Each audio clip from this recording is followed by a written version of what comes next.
Muy buenas compañeros, ¿qué tal? ¿Cómo estamos? Bueno, tengo el grandísimo placer de estar con Jordan Santos, que es doctor en Fisiología y es profesor en la Universidad del País Vasco.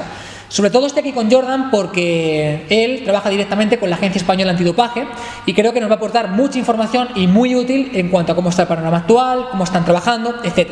Así que bueno, un placer enorme y vamos a ello. Vale.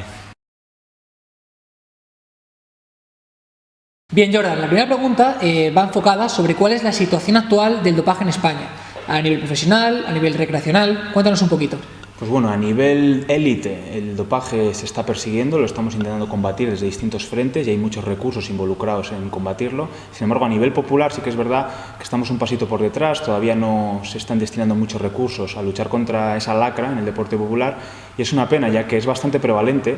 De hecho, hay estudios que hablan de que hasta un 30% de competidores en deportes recreacionales confiesan en encuestas anónimas haber consumido sustancias dopantes en el último año. No necesariamente con intencionalidad, puede ser por fármacos contra el resfriado que pueden tener alguna sustancia prohibida, pero nos da alguna idea de cómo está la situación a día de hoy. Actualmente se está persiguiendo principalmente en el deporte de élite, pero supongo que en el deporte amateur, por ejemplo en gimnasios, culturismo, fitness o incluso carreras populares, es incluso más frecuente, pero no se está persiguiendo. Eso es, al fin y al cabo, como son muchos casos deportistas que no están federados, no hay una agencia o algún grupo policial que esté destinando recursos a intentar combatirlo. Sin embargo, sí que es verdad que en determinados casos de tráfico de sustancias ilícitas, sobre todo en gimnasios, estamos intentando colaborar para que las redadas policiales pues den frutos y de hecho este año hemos conseguido desarticular bastante. Bien, Jordan, tú actualmente estás trabajando con la Agencia Española Antidopaje y quería preguntarte de qué formas estáis combatiendo actualmente este problema y bueno, pues cómo estáis actuando normalmente. Pues bueno, el dopaje lo intentamos combatir a tres grandes niveles. El primero es el día de la prevención, dando charlas en colegio, jornadas de concienciación, conferencias, etcétera, sobre todo con deportistas de categorías menores. El segundo paso sería a través de métodos directos, es decir, buscar sustancias dopantes bien en sangre o bien en orina. Y el tercer camino sería por métodos de detección indirectos, en este caso sería el pasaporte biológico. ¿Hasta qué punto un método de detección directa, por ejemplo análisis de sangre, análisis de orina, sería fiable, sería válido para detectar pues, las sustancias que están prohibidas? Tal y como es la normativa actual, el sistema es bastante garantista, de tal modo que si aparece una sustancia dopante en una muestra en concreto, es que esa sustancia estaba ahí. No entro a valorar si ha podido llegar por alguna negligencia, por ejemplo, un alimento contaminado o un suplemento que no declara algún componente concreto, pero que la sustancia encontrada está en la muestra es así. Además, el sistema está por duplicado de tal manera que la presencia de una sustancia en una muestra concreta tiene que ser confirmado por la muestra B.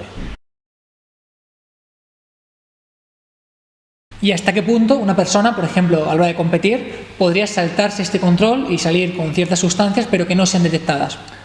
Pues habría que tener en cuenta el tipo de sustancia, el tipo de deporte. ¿Por qué? Porque las vidas medias de las distintas sustancias difieren. Desde las 12 horas que puede tener algún tipo de hormona de crecimiento, 48 horas algún tipo de EPO.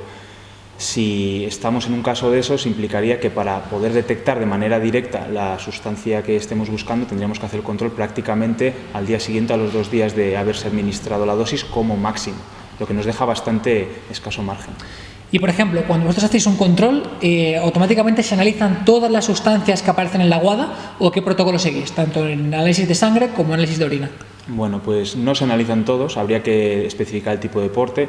Igual es absurdo buscar betabloqueantes en un powerlifter, sin embargo sí tendría sentido en un tirador de arco y de la misma manera pues la EPO puede ser interesante buscarla en deportes de resistencia, no tanto quizás buscarla en pues eso, un jugador de ajedrez, por ejemplo. Sin embargo, sí que es verdad que algunos tipos de sustancias, como pueden ser los derivados de esteroides, como la testosterona, etcétera, se buscan más en muestras de orina, mientras que los agentes estimulantes de la eritropoiesis, como puede ser la EPO, etcétera, se buscan más en muestras de sangre. Como punto importante, yo creo que me gustaría transmitir a la gente que nos está viendo que vosotros desarrollasteis una aplicación que es muy interesante. ¿Me puedes recordar su nombre? NoDopApp. NoDopApp, y básicamente es una aplicación en la que pones el tipo de medicamento que estás usando o el principio activo que estás usando y te dice pues si daría dopaje en competición, dopaje fuera de competición. Es muy interesante, sobre todo además es gratuita y nos sirve para tener una referencia. Es una aplicación que ha desarrollado la agencia y la verdad que tiene bastante interés, ya que había muchos atletas que por desconocimiento, por negligencia, podían adquirir algún fármaco, incluso sin receta, en la farmacia, ante un caso de un resfriado grave, etcétera, algunos tipos de estimulantes, como puede ser la efedrina, etcétera, y podían dar positivo sin ellos saberlo, sin ninguna intencionalidad. Entonces, para evitar ese tipo de negligencias, esta aplicación permite que los atletas sepan en todo momento que lo que ellos están tomando no les va a dar un susto en un control. Actualmente, ¿cuál es el problema con el que nos encontramos para realizar todos estos controles, llevar realmente un seguimiento? Pues bueno, debido a que el sistema es tan garantista, implica que se tienen que cumplir una serie de criterios muy específicos a la hora del transporte de muestras, la condición en la que se transportan, tiene que estar presente el atleta a la hora del sellado, etcétera, etcétera, que hacen que los costes sean bastante altos. En algunos casos pueden ser incluso superiores a los 1.000 euros por control. Entonces, el presupuesto para hacer controles, como es limitado, implica que no se pueden hacer tantos como nos gustaría, sino que es mejor hacerlos de manera eficiente y estar muy dirigidos a aquellos atletas más sospechosos, momentos de la temporada concretos, etcétera. Hemos comentado que, por ejemplo, el tema del muestreo directo, el coger análisis de orina, análisis de sangre, podría derivar en que a lo mejor una persona con cierto conocimiento se le pudiera saltar. Y actualmente estáis trabajando con métodos mucho más sofisticados y mucho más inteligentes y principalmente me gustaría que nos comentaras respecto a ellos. Pues ese método del que habla sería el pasaporte biológico. Llevamos con él a nivel mundial, la UCI fue la primera en implantarlo, que fue en el año 2008, otras federaciones lo adoptaron después, y básicamente lo que permite es intentar descubrir el uso o el abuso de sustancias dopantes siguiendo los efectos que estas producen sobre marcadores biológicos, bien sanguíneos, bien esteroideos o de cualquier otro tipo. O sea que realmente no buscan la sustancia, sino alteraciones o a nivel fisiológico que podrían estar vinculados con ese uso de sustancias. Eso es, se basa en el principio de la estabilidad de los parámetros biológicos dentro de cada persona. Cada uno tenemos nuestros propios rangos en el que nuestros valores hematológicos, los valores hormonales, valores endocrinos, etcétera, se van a mover. Y entonces, teniendo eso en cuenta, matemáticamente podemos calcular en un atleta concreto más o menos en qué rangos inferiores o superiores se podría mover un atleta de manera natural. Aquellos valores que excedan o se queden por debajo de estos límites deberían ser analizados en detalle. El pasaporte biológico permite eso, y así que el espectro de detección, que en los métodos directos en algunas sustancias es de incluso un día o menos, nos permite ampliarlo a semanas. Entonces es mucho más difícil escaparse de los controles. Pero claro, para poder hacer un pasaporte biológico hace falta un control exhaustivo y muchos controles para poder tener estas referencias. En el caso de los pasaportes de tipo hematológico hace falta un mínimo de 5 controles para establecer una base.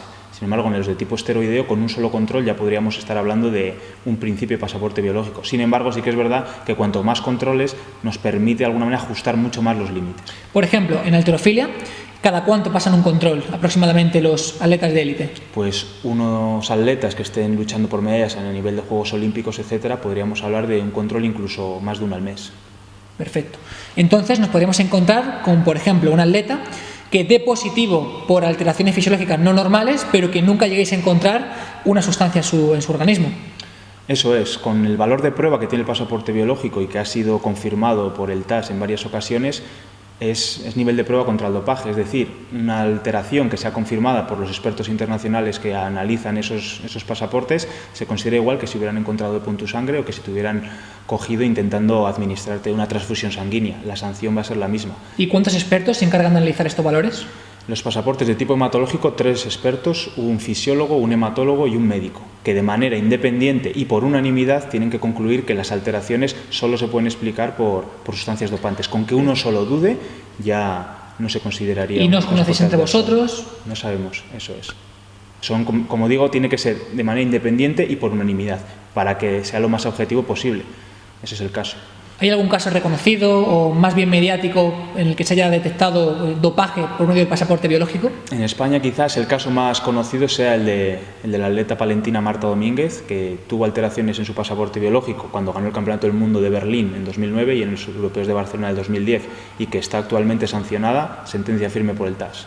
Bueno, acabas de publicar un libro que precisamente engloba todo este tema, el tema del pasaporte biológico, alteraciones a nivel fisiológico. Y bueno, lo tenemos aquí, lo enseñamos un poco para que la gente lo tome de referencia, aunque lo pondré en la descripción. Y sobre todo me parece interesante porque en este libro comentas varios ejemplos reales de dopaje o de sanción, simplemente analizando esa alteración del pasaporte biológico. Por ejemplo, si nos quieres comentar alguno brevemente. Pues bueno, en el libro, de manera muy breve, describo algunos casos, pongo ejemplos de pasaportes que han sido sancionados posteriormente, un caso de un ciclista con EPOCERA, tenemos ejemplos de Lance Armstrong, hablamos de Marta Domínguez, y si cualquier persona quiere profundizar un poco en cómo funciona esta herramienta, pues en este libro puede consultarlo. Es un poco a nivel más divulgativo y demás, pero bueno, puede ser interesante. Por ejemplo, en el caso de Lance, es un atleta que no ha dado positivo nunca. ¿Cómo se explica eso y qué información tenemos al respecto ahora mismo? Como digo, el pasaporte biológico fue implantado por primera vez en el año 2008 y los grandes triunfos de Lance son anteriores a eso. Sin embargo, si tenemos acceso a sus analíticas, que de hecho son públicas, en años anteriores, aplicando los estándares actuales del pasaporte biológico, Lance habría sido cazado muchísimo antes, por ejemplo en el año 2004-2005, porque hay variaciones en sus valores de hemoglobina, etcétera, bastante llamativos. Sin embargo, pues se retiró a tiempo y nunca dio positivo por eso, pero probablemente con los estándares actuales, como digo, habría sido cazado. Bueno, compañeros, pues esto es todo lo que queremos comentar en cuanto a este tema.